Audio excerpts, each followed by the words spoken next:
పక్ష పార్టీగా వైఎస్ఆర్ కాంగ్రెస్ పార్టీ ఎప్పటికప్పుడు చంద్రబాబు నాయుడు అనుసరిస్తున్నటువంటి ప్రజా వ్యతిరేక విధానాలని ప్రజల్లోకి తీసుకెళ్లేటువంటి ప్రయత్నం జరుగుతుంది.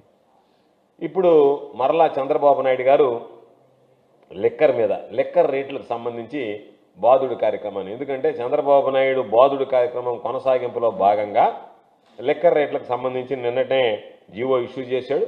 ఈ రోజు నుంచి ఆంధ్ర రాష్ట్రంలో లిక్కర్ రేట్లు పెరగడం జరిగింది.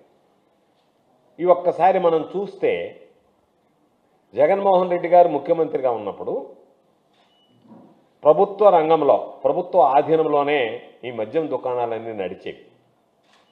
దానివల్ల వచ్చేటువంటి ఆదాయం ఏదైతే ఉందో అది మొత్తం ప్రభుత్వానికే వచ్చేటువంటి పరిస్థితి ఉండేది. కాబట్టి దానికి మొట్టమొదటి స్కామ్ ప్రభుత్వ రంగంలో ఉన్నటువంటి, ప్రభుత్వ ఆధీనంలో నడిచేటువంటి మద్యం దుకాణాలని ఒక పథకం ప్రకారం ఎత్తివేయడంతో చంద్రబాబు నాయుడు ఈరోజు దీనికి సంబంధించి లిక్కర్ స్కామ్కి సంబంధించి మొట్టమొదటి అడుగు వేయడం జరిగింది. ఎత్తివేసిన తర్వాత మొత్తం వాటిల్ని ప్రైవేట్ వ్యక్తులకి కట్టబెట్టేటువంటిది. అంటే ప్రైవేట్ వ్యక్తులంటే తనకి సంబంధించినటువంటి టీడీపీ వాళ్ళకి కట్టబెట్టేటువంటి ప్రయత్నం చేయడం జరిగింది. ప్రభుత్వ ఆధీనంలో ఉన్నటువంటి షాపుల్ని తీసేసి ఎత్తివేసి ఆ ఉద్యోగుల్ని తొలగించి దాన్ని తనకు సంబంధించినటువంటి వ్యక్తులకు ఇచ్చినటువంటి పరిస్థితి. అంటే దాని ఉద్దేశ్యం ప్రభుత్వం నష్టపోయినా పర్వాలేదు కానీ టీడీపీకి సంబంధించినటువంటి నాయకులకి, కార్యకర్తలు జోబులు నింపాలి కాబట్టి ఆ సంపాదన వనరుల్లో భాగంగానే ఆయన పాపం ఈ మద్యాన్ని కూడా ఎంపిక చేయడం జరిగింది. ఇప్పుడు దీంట్లో టెండర్లు వేసేటప్పుడు ఒక మార్జిన్ ఏర్పాటు చేశాడు. ఆ మార్జిన్ ప్రకారం ప్రతి వ్యక్తి ఇదిగో ఇంత మార్జిన్ ఇస్తామన్నప్పుడు లాభ నష్టాలు బేరీజ్ వేసుకొని వాళ్ళు టెండర్లో పాల్గొంటారు. చాలామంది మనం టెండర్లో మార్జిన్ చూసిన తర్వాత వాళ్ళు దీనిలో పాల్గొనకుండా వెనక్కి వెళ్ళిపోవడం జరిగింది. ఇది మనకు పెద్ద లాభసాటిగా లేదు అని చెప్పి వెనక్కి వెళ్ళిపోయారు కొంతమంది ధైర్యంగా టెండర్లు వేశారు. ఈ టెండర్లు వేసినటువంటి వాళ్ళు అధిక సంఖ్యలో ఉన్నటువంటి వాళ్ళు తెలుగుదేశం పార్టీకి సంబంధించినటువంటి వాళ్ళు. అయితే టెండర్లో ఒక మార్జిన్ పెట్టి టెండర్లు ఖరారు చేసి ఆ టెండర్దారులు కొనసాగేటప్పుడే వాళ్ళకి మార్జిన్ పెంచడం అనేటువంటిది ఇదొక మరొక పెద్ద స్కామ్ అనేటువంటిది ఈ సందర్భంగా మీ అందరికీ కూడా తెలియజేస్తున్నాను. ఇప్పటికే మనం చూస్తున్నాం ఎన్ని రకాలైనటువంటి జరగకూడనటువంటి ఉన్నావో చంద్రబాబు నాయుడు పరిపాలనలో అన్ని విధాలా జరిగాయి. వాటిల్లో భాగంగా ఈరోజు బెల్ట్ షాపులు వచ్చాయి.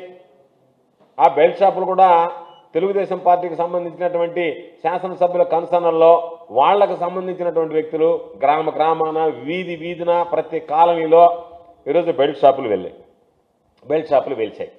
అదేవిధంగా ఈరోజు ఎంఆర్పి 10 రూపాయల నుంచి 20 రూపాయల నుంచి 50 రూపాయల దాకా కూడా ఈరోజు ఎంఆర్పి పెంచి ఈరోజు దానిని పెంచి అమ్ముకోవడం అనేటువంటిది ఖరారైనటువంటి వ్యక్తులకి, ఇప్పటికే ఎవరికైతే టెండర్లు ఖరారై షాపులు దక్కించుకున్నారో వాళ్ళకి ఈరోజు పెంచి అమ్ముకోవడం అనేటువంటిది ఇది చరిత్రలో నిలిచిపోయేటువంటి స్కామ్ అని చెప్పి ఈ సందర్భంగా తెలియజేస్తున్నాను. ఇప్పుడు అనేక రకాలైనటువంటి స్కాములు చూస్తున్నాం. చంద్రబాబు ఎన్నికలకు ముందు ఏం చెప్పాడు? అతి తక్కువ ధరకే మద్యం ఇస్తానన్నాడు. మద్యానికి సంబంధించి మీకు పాపం ఎక్కడికి పోయినా సరే బాటిల్ చూపించి మందుబాబులు చూస్తున్నారా, మీకు అతి తక్కువగా చౌకగా మద్యం ఇస్తానన్నాడు. గతంలో ఉన్నటువంటి బ్రాండ్ని మొత్తం తీసేస్తానన్నాడు. ఎంత మద్యం, నాసిరకం మద్యం ఇదంతా. ఈ మద్యం మొత్తం తాగితే 2 రోజుల్లో చచ్చిపోతాడు, 3 రోజుల్లో చచ్చిపోతాడు, లివర్ చెడిపోద్ది. కాబట్టి మీకు మేలైనటువంటి బ్రాండ్లు, మేలైనటువంటి మద్యం సరసమైనటువంటి ధరలకు అన్నాడు. ఒక్క ఈ 99 రూపాయలకు అమ్మేటువంటి చీపు లిక్కర్ని ఈరోజు ఏం చేశాడు?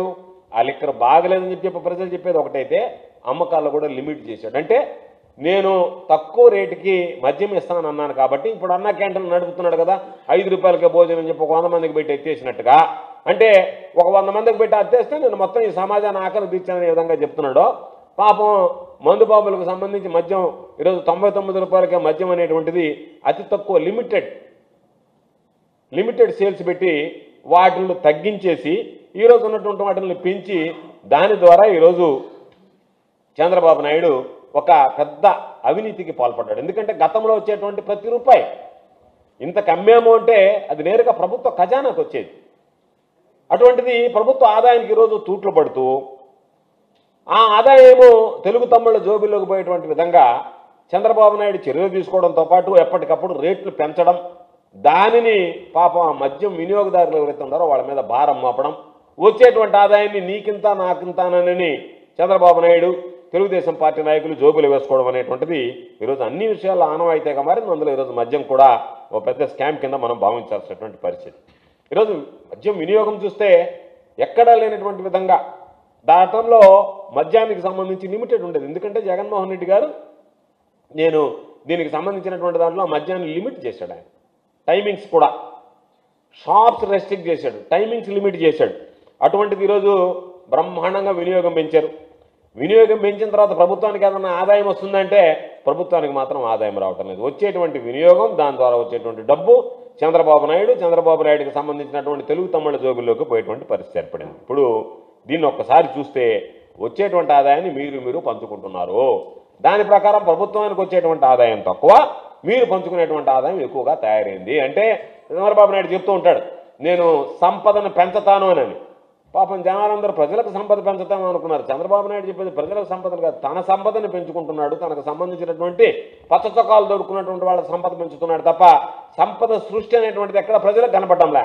ఆ సంపద సృష్టి అనేటువంటిది తనకి, తన కుటుంబానికి, తన పార్టీకి సంబంధించినటువంటి వ్యక్తులకే పరిమితమైనటువంటి పరిస్థితి ఏర్పడింది. ఈరోజు అన్ని విషయాల్లో ప్రజల మీద బాధుడు కార్యక్రమం మొదలుపెట్టాడు. ఏది జరిగినా సరే నిత్యం ఏదో ఒక విధంగా ప్రజల మీద అదనపు భారం మోపడం తప్ప మరొకటి కాదు. దానిలో భాగంగా పాపం మందు బాబుల్ని వాళ్ళకి రకరకాలైనటువంటి హామీలు ఇచ్చి ఈరోజు వాళ్ళని ఇబ్బంది పెట్టడం, మద్యం ఏరులై పారించేటువంటి విధంగా చంద్రబాబు నాయుడు తీసుకుని ఈరోజు మొత్తం షాపుల టెండర్లు అన్నీ కూడా ఎల్లో సిండికేట్ ఏకమై పోలీసుల పహారా మధ్య ఎవడన్నా మాట్లాడినా, షాపు వేసినా, లేదు వాళ్ళకి సంబంధించినటువంటి లైసెన్స్ ఇవ్వాలన్నా ఆయన పోయి ఎమ్మెల్యేని కలవాలి. ఆ ఎమ్మెల్యే ఆ ఎక్సైజ్ సూపరింటెండెంట్కి చెప్పాలి. ఆయన చెప్తే తప్ప రాదు. ఒకవేళ ఎవడన్నా భిన్నంగా వేస్తే నేను వేశాను కదా నాకు ఇవ్వమంటే ఎక్కడో ఒక మారుమూల ప్రాంతంలో ఒకటి షాపును కేటాయిస్తారు. ఎమ్మెల్యే కానీ చెప్పకపోతే మారుమూల షాపులో బారేస్తారు. అంటే నష్టం వచ్చేటువంటి దగ్గర ఎక్కడ రూపాయి మిగలకుండా చంద్రబాబు నాయుడు చెప్పినట్టుగా ఎమ్మెల్యేలకు ముడుపులు కడితేనో లేకపోతే ఇంకొకటి ఇస్తేనో ఆ విధంగా ఉండేటువంటి వాళ్ళకి ఆదాయం వస్తుంది తప్ప ఎమ్మెల్యేలకి చంద్రబాబు సంబంధించినటువంటి తెలుగుదేశం నాయకుల కనుసన్నల్లో మెలిగే వారికి మిగతా వాళ్ళకి ఎక్కడ కూడా వచ్చేటువంటి పరిస్థితి లేదు. ఈరోజు ఒకసారి చూస్తే ఎక్కడ పట్టినా ఇష్టారాజ్యంగా విచ్చలవిడిగా బెల్ట్ షాపులు వచ్చాయి. పాపం మహిళలు కంటికి కడివడి ఏడుస్తున్నారు. అయ్యా ఊళ్ళలో బెల్ట్ షాపులు వచ్చాయి, గతంలో దొరకనటువంటి మద్యం ఈరోజు విచ్చలవిడిగా దొరుకుతుంది, దానివల్ల మా కుటుంబాలు రోడ్డున పడేటువంటి పరిస్థితి ఏర్పడ్డాయి.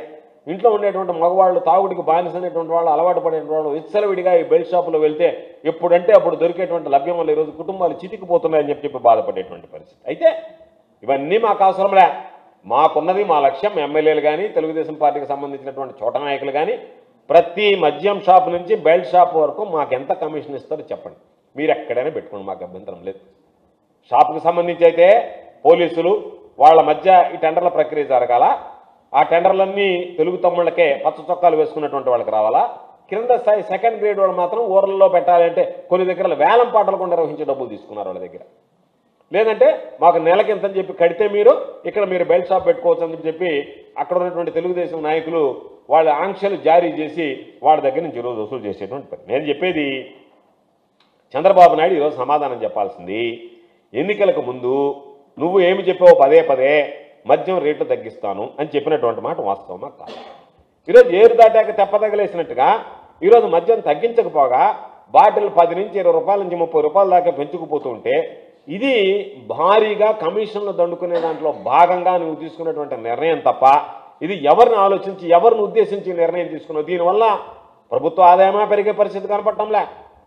లేదు దీనికి సంబంధించినటువంటి దాంట్లో నువ్వు ఉన్నటువంటిది రేట్లు పెంచడం, రేట్లు పెంచి వాళ్ళకి దోచిపెట్టడం, వాళ్ళ దగ్గర నువ్వు కమిషన్లు తీసుకునే దానికి ఆలోచన చేయడం తప్ప ఇది ప్రజల సొత్తు పరుల పాలు అన్నట్టుగా ఈరోజు ప్రజలకు సంబంధించినటువంటి సొత్తుని మీరు దొంగల్లాగా చేరి పంచుకునేటువంటి పరిస్థితి ఏర్పడింది. ఇప్పటికే 100 కోట్ల రూపాయలు ఒక్కొక్కరు డీల్ చేసుకోవడం, ఆ డీల్ ప్రకారం ఎవరికి ఇవ్వాలనేటువంటిది జిల్లాల వారీగా మీరే నిర్ణయించడం, దానికి మీ ఎమ్మెల్యేలకు కొంత వాటాలు, మీకు సంబంధించినటువంటి దాంట్లో 100 కోట్ల రూపాయలు ఇప్పటికే మీరు డీల్ కుదుర్చుకుని ఈ సిండికేట్తో ఆ డీల్లో భాగంగా ఇప్పటికే మీకు ముడుపులు అందేటువంటి పరిస్థితి ఏర్పడింది. దానిలో పరాకాష్ఠగా ప్రభుత్వ ఖజానాకి గండి కొట్టి ఈరోజు జేబులోకి ఏటా ముడుపుల వరద పారించుకోవాలనేటువంటి దాంతో కొన్ని ఛానళ్ళు కూడా ఏర్పాటు చేసుకున్నారు.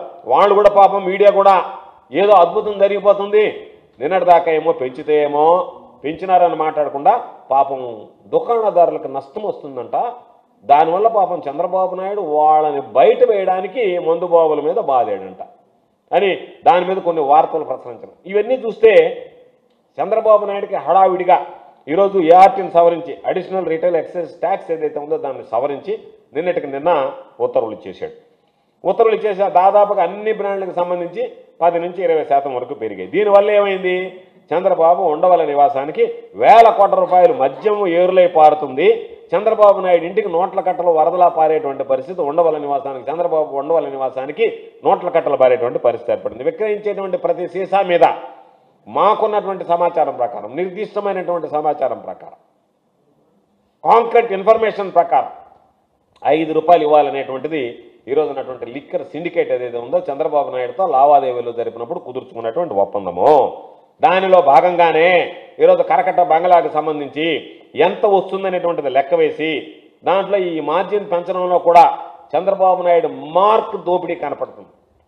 కాబట్టి దానికి సంబంధించి ఎందుకు ఈ మాట అన్నామంటే, ఈ లిక్కర్కి సంబంధించినటువంటి వ్యక్తులు కొంతమంది వెళితే చంద్రబాబు నాయుడు గారు స్వయంగా మార్జిన్ పెంచితే నాకేంటి, ప్రభుత్వానికి ఏంటి కాదు నాకేంటి అనేటువంటి మాట మాట్లాడాడని బయట చాలామంది దాని గురించి చర్చించడం జరిగింది.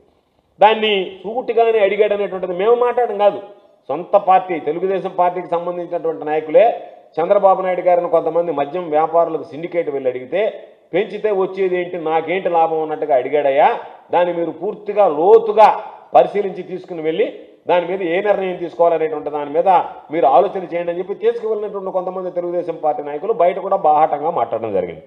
దాంతో మద్యం సిండికేట్లకి దాని వెనక చంద్రబాబు నాయుడు ఆంతర్యం అర్థమైంది కాబట్టి ఆ డీల్ అది క్లిక్ అయింది. దానిలో భాగంగా ఈరోజు దాదాపుగా 14% వాళ్ళకి మేము కమిషన్ పెంచుతామని చెప్పి ఈరోజు దానికి ఉత్తర్వులు ఇవ్వడం, దానికి క్యాబినెట్లో కూడా, ఎందుకంటే నేను ఒక్కడే కాదు ఈ స్కామ్లో అందరూ భాగస్వాములు కావాలి కాబట్టి మంత్రులు కూడా భాగస్వాములు చేస్తే బాగుంటుందని చెప్పి ఈ స్కామ్లో పాపం మంత్రులు కూడా భాగస్వామ్యం చేయాలనుకున్నాడేమో, క్యాబినెట్ కూడా ఆమోదం పొందారు. దాదాపుగా ఏటా మద్యం సంబంధించినటువంటి దాంట్లో 30,000 కోట్ల వరకు వస్తుందని ఒక అంచనా, ప్రభుత్వానికి ఆదాయం 30,000 వస్తుందని చెప్పి.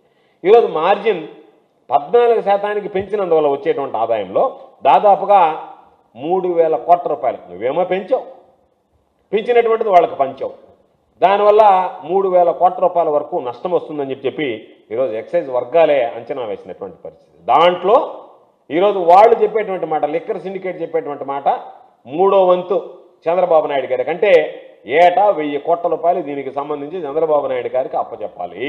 ఈ 2,000 కోట్ల రూపాయలు మిగతా లిక్కర్ సిండికేట్ అంటే ఏముందిలేండి, తెలుగుదేశం పార్టీకి సంబంధించినటువంటి వ్యాపారస్తులు వాళ్ళు సర్దుకునేటువంటి పరిస్థితి ఏర్పడింది. కాబట్టి 1,000 రూపాయలకు సంబంధించినటువంటి డీల్ ఆయనకి, ఈయనకి 2,000 కోట్ల రూపాయలు వీళ్ళందరూ కలిసి పంచుకోవడానికి ఒక ఒప్పందానికి వచ్చారు. కాబట్టి అప్పటికప్పుడు అదనపు రీటైల్ ఎక్సైజ్ పన్ను ఏదైతే ఉందో ఏఆర్టీని సవరిస్తూ 14% మార్జిన్ వచ్చేటువంటి విధంగా నిన్నటికి నిన్న ఉత్తర్వులు ఇచ్చారు. నేను అడిగేది ఈరోజు ఒక్కసారి చూస్తే 99 రూపాయలకు అమ్మేటువంటి చీప్ లిక్కర్ తప్ప మిగతా అన్ని రేట్లు పెరిగిపోయాయా లేదా? ఈరోజు నువ్వు గతంలో ఏం చెప్పావు, జగన్మోహన్ రెడ్డి గారు ఇచ్చేటువంటి బ్రాండ్ సరైనటువంటిది కాదు అన్నావు. ఆ బ్రాండ్కే ఈరోజు రేటు పెంచి దోచుకుంటున్నారు. జగన్మోహన్ రెడ్డి గారి హయాంలో ఉన్నటువంటి బ్రాండ్కే ఈరోజు రేటు పెంచి దోచుకుంటున్నావు నిస్సిగ్గుగా. అవునా కాదా? పాపం మద్యం బాబులు చెప్తున్నారు ఏమీ లేదయ్యా, అంతకుముందు ఉన్నటువంటిదే, సరే దాన్ని కంటిన్యూ చేసావు, తగ్గిస్తానన్నావు, రేట్లు కూడా తగ్గించలే, అదే రేట్లు. ఈరోజు తగ్గించకపోగా అదే బ్రాండ్కి సంబంధించి అదనంగా ఈరోజు వసూలు చేసేటువంటి కార్యక్రమానికి శ్రీకారం చుట్టూ. ఇంతకన్నా దౌర్భాగ్యమైనటువంటి పరిస్థితులు ఉంటుంటాయి. దాదాపుగా రకరకాలైనటువంటి కేటగిరీలో 10 నుంచి 20% వరకు పెంచాడు. మద్యం బాటిల్ ధర చూస్తే కొన్ని 10 రూపాయలు పెరిగాయి, కొన్ని 20 రూపాయలు పెరిగాయి, కొన్ని 30 రూపాయలు పెరిగాయి. పాపం ముందే బెల్ట్ షాపులతో చితికిపోయేటువంటి కుటుంబాలకి ధర కూడా బేసిక్ రేట్ కూడా పెరిగింది. అంటే దాని అర్థమైంది, దీనితో పాటు బెల్ట్ షాపులు ఇప్పుడు దాదాపుగా 50 రూపాయలు పెంచి అమ్ముతున్నారు. ఇప్పుడు వాళ్ళు నువ్వు 50 రూపాయలది నువ్వు 10 రూపాయలు పెంచితే వాళ్ళు ఇంకొక 10 రూపాయలు అదనంగా వేస్తే వినియోగదారుని మీద 20 రూపాయలు అదనపు భారం పడేటువంటి పరిస్థితి ఏర్పడింది ఉన్నటువంటి దానికన్నా నేరుగా బెల్ట్ షాపులకు సంబంధించి. కాబట్టి ఇదంతా కూడా పాపం చంద్రబాబు మందు బాబుల మీద భారీగా భారం మోపి పాపం ఆ డబ్బుని ఆశించడం అనేటువంటిది నిజంగా దుర్మార్గమైనటువంటి ప్రక్రియ. అందుకని ఈరోజు ఒకసారి చూడండి, ప్రజల ఆరోగ్యాన్ని పణంగా పెట్టారు. ఉదయం 6 గంటలకే షాపులు ప్రారంభమైపోతున్నాయి. ఎక్కడ కావాలన్నా లిక్కర్ 24/7 6 గంటలకే రెడీగా ఉంటున్నాయి షాపులు. ఎక్కడ కావాలన్నా పాపం నిద్ర లేచి బెడ్ కాఫీ తాగేవాళ్ళం మనం. ఇప్పుడు బెడ్ కాఫీ అవసరం, బెడ్ లిక్కర్ రెడీ చేసింది పాపం చంద్రబాబు నాయుడు. నిద్రలేగానే రెడీగా కాఫీకి తీసేసి పాపం లిక్కర్తోనే దినచర్య ప్రారంభించేటువంటి ఇంకా ప్రజల ఆరోగ్యాన్ని పణంగా పెట్టి ఈరోజు బెల్ట్ షాపులు ఎక్కడ పడితే అక్కడ షాపులు. Subscribe to Social TV Telugu for more videos. Hit the bell icon for faster updates.